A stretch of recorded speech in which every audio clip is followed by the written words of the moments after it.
Welcome to the CTOX podcast. This is the place to be if you're a technology leader navigating the fractional CTO landscape. I'm Marisa Brassfield, joined by Lior Weinstein, the visionary behind CTOX. Here, we cut through the noise to deliver actionable insights for CTOs at every stage, whether you're looking at your first five-figure client or actively building systems to scale. That's right. You'll learn principles, not just tactics, to transform your technical expertise into a thriving fractional practice. Let's dig in. Welcome back to another episode of the CTOX podcast. Today, Lior and I are discussing a really potent activity, which is how to activate your network and make some magic happen. So before we even get started, Lior, how do you know who you know and who could even be part of this conversation we're about to have? So first of all, I really want to emphasize that any person you know, you should talk to. And that is to say, like I even say, my hairdresser knows way more people than I do. And that's a joke and truth at the same time. I want to make sure that my dentists, my colleagues, my friends, certainly people I worked with in the past, know what I'm up to. And some people, they cultivate a network over years and they make it a point to keep in communication, and they comment on LinkedIn and do comments and comment on LinkedIn and engage. They go to networking events and conferences, and some people don't. But all people have people they interacted with, whether it's professionally, people that worked under you, people that were your bosses, account managers that you interacted in the past when you did big implementations. But just get a starting list going. If it's made up from your personal friends or professional relationships. Most people, when we start to ask, the first intuition, unless they, again, have a cultivated network, is I don't know any people. And then when they start writing down, within a few minutes, to get to 10, 20, they can just have a conversation with, because they know that the trust is already there. They don't need to tell them who they are, which is what you would do with a cold deal, but they already trust you because they have a previous human relationship with you. Yeah, so this exercise is for everybody. So when it comes to activating your network, what we're doing here from a marketing perspective is we're starting with the world of people who already know, like, and trust you before we move on to the universe of people who don't know who you are yet.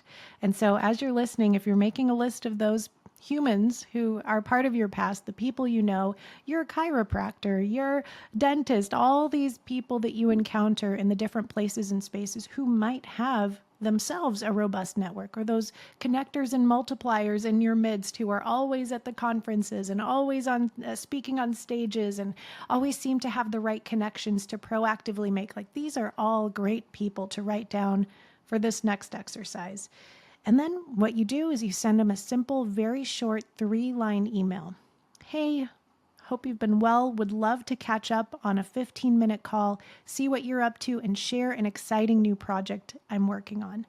That's it. That's the email. The premise is to set up a 15 or 20-minute short call. Send that out to those people. You can even do it while you're listening to this episode. And then the magic happens on the other side when you schedule those conversations. We've seen it time and again in our community, and we've got a full-blown script, but I'll give you the bullet points of it here, which is essentially you go on, you meet them for the call, you let them begin, you let them update, and as they're updating you, you're listening. Okay, do I have a connection or a resource? Is there a way that I can be helpful to them, to give first before asking? And then when it's your turn, you can say something along the lines of, well, I've optimized my business model and I'm now a fractional CTO. And this allows me, and then we define it, this allows me to work with multiple companies and give them the benefits of experienced technology leadership at a fraction of the cost. And then the magic question, what advice do you have for me? And Lior, I'd love for you to, because there's some psychology behind this, and the element of asking for advice rather than the temptation of, hey, do you know anybody who could use my services, which is how 9 out of 10 people who are listening to this probably do a network activation. And it's probably why it doesn't result in anything. So would love for you to explain the psychology there. Yeah, the best mental model, and this is something I learned years ago fundraising as an entrepreneur, is that if you ask for money, you get advice. But if you ask for advice, you get money. People prefer to say no. It's safe. Saying no is safe, right? And they also don't want to, certainly with your network activation, they don't want to ruin the relationship because they're afraid of hurting you. and they're afraid of hurting their reputation. So they certainly prefer to say no to a proposition. They love saying yes to a mission, right? Now, an important anecdote with network activation, most of those conversations are not going to be with prospects, right? This is a network that might reach out to prospects and might get you prospect. Now, the few that are potential prospects, what's nice about that approach of kind of not pitching is that if they want it, they're going to raise their hand. They're going to say, hey, you know what? I think this is relevant for me. Let's talk. Let's have my team, come in. So asking for advice, don't ask for money. And if you just say, hey, do you know anybody? Do you need a project? That's basically like asking for money. So we highly recommend against doing that. People love to say yes to the mission. So if you position what you're trying to do, where you're trying to go, they're way more likely to help you than if you just ask them to get you there. Yeah, and it's so interesting. We've got a fractional CTO who's based in Arkansas, very small town. And one of his advice conversations was with a super connector. And he said, hey, I'm looking to meet some other business owners around here. What advice do you have? And the advice, she connected him with 5 or 6 different communities, meetups, these places that you can't find online. They don't have websites or meetup pages.